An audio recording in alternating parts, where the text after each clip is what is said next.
Phil and Simon have invested all their savings on a renovation project in Tuscany in the hope that they'll be able to sell it on for a big profit, enough to pay off their mortgage back home. But they started work without having enough money to pay for the builders, and they still have to raise the money that they're short of.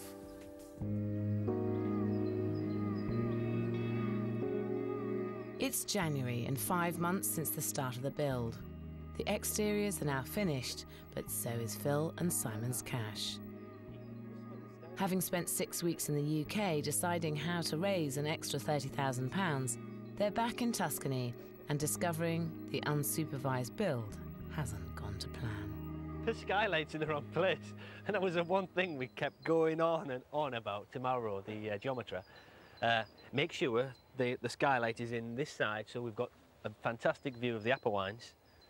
We've got a great view of the church, but it's the wrong way around, so... For a start, it's too high. We wanted it so you lower down so you could actually, like, look out of it. But at the moment, you have to stand on a crate to look out of it. And it needed to be on this side of the wall so that we got the view of the mountains. They agreed they put it in the wrong place, and it was their fault. So they offered to put in a new one, free of charge, which works out quite well in our favour, actually. It means we've actually got two for the price of one.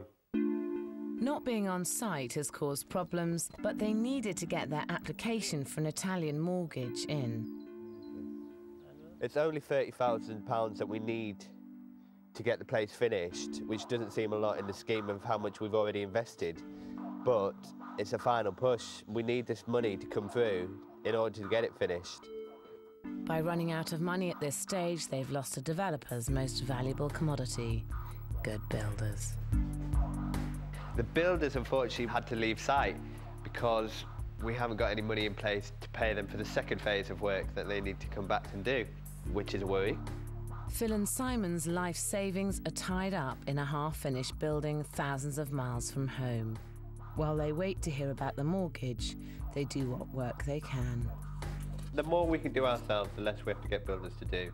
That is the key to it. It'd be nice if I could earn £3,500 a week, but I certainly can't, and I'd rather save it. So this is the way of doing it. Where's me brick? Right there.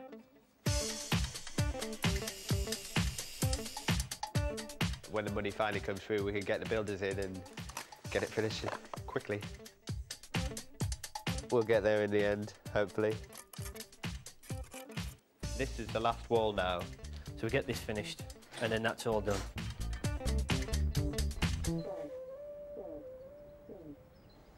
But after 2 weeks of hard graft, there's bad news.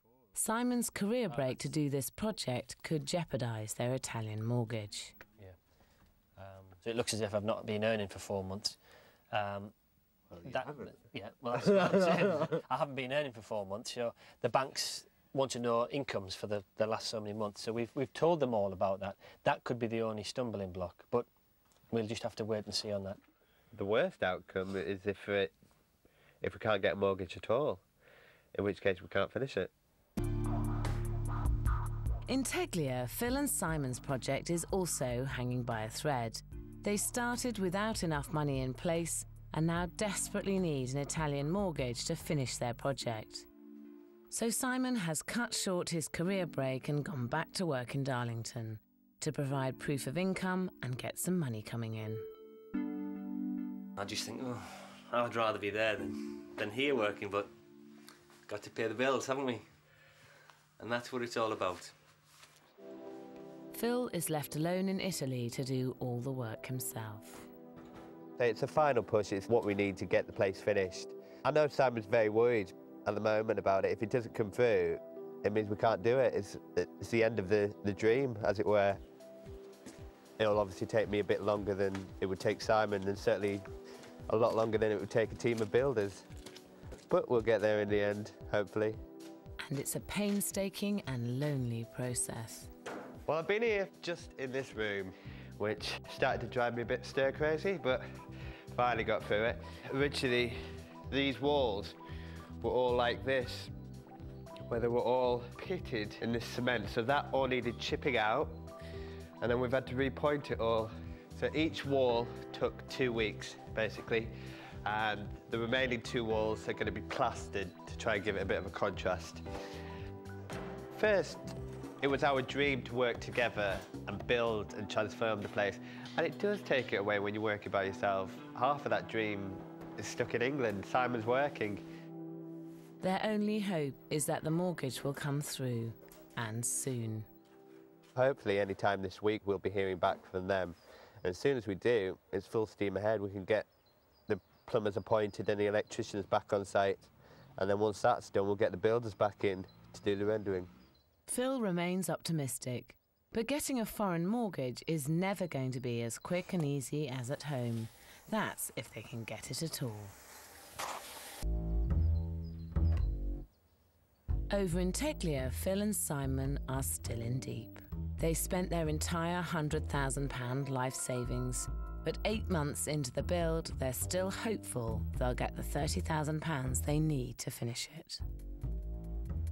But Phil receives a bombshell from the Italian bank. Unfortunate news that the mortgage hasn't come through. I've only been back for 2 months. Certain parts of the approval rating system is the fact you've got to be in full-time employment for 3 to 6 months.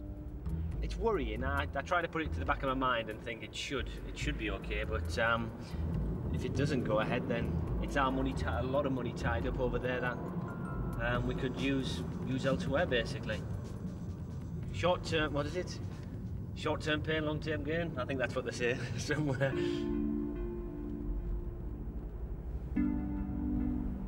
Simon takes the weekend off and heads to Italy for a crisis meeting with Phil. I've just got to tell Phil he's been working hard on the barn and basically the money's out there ready to get the next part done. I'm pretty peeved off, basically. When do you think this money's going to come through? Well, they've told me that they can't process it till June, so you're not going to get it till at least July, at least the back end of June, beginning of July. We were hoping to get it finished by June so that it could be on the market. Best time to sell a place like this would be in the summer, which means, unfortunately, if the work's not even going to commence till this summer, then it's not likely to sell till the following summer, which is summer 2007, which is a long way off, really. But Simon thinks if push comes to shove, they can still get their money out quickly and make a profit. No, I was just thinking on the way over, on the flight, whether to, try and get a price from the estate agents as it is. What, just not finish it? And see what we can get for it. When the windows and doors are all in and it's a finished shell, and see exactly how much it's worth and how much we've spent on it so far. We know exactly what we've spent on it at the moment and how much we can get for it and what the profit margin can be in it. Put it on the market straight away. Mm. Phil and Simon face a crucial decision.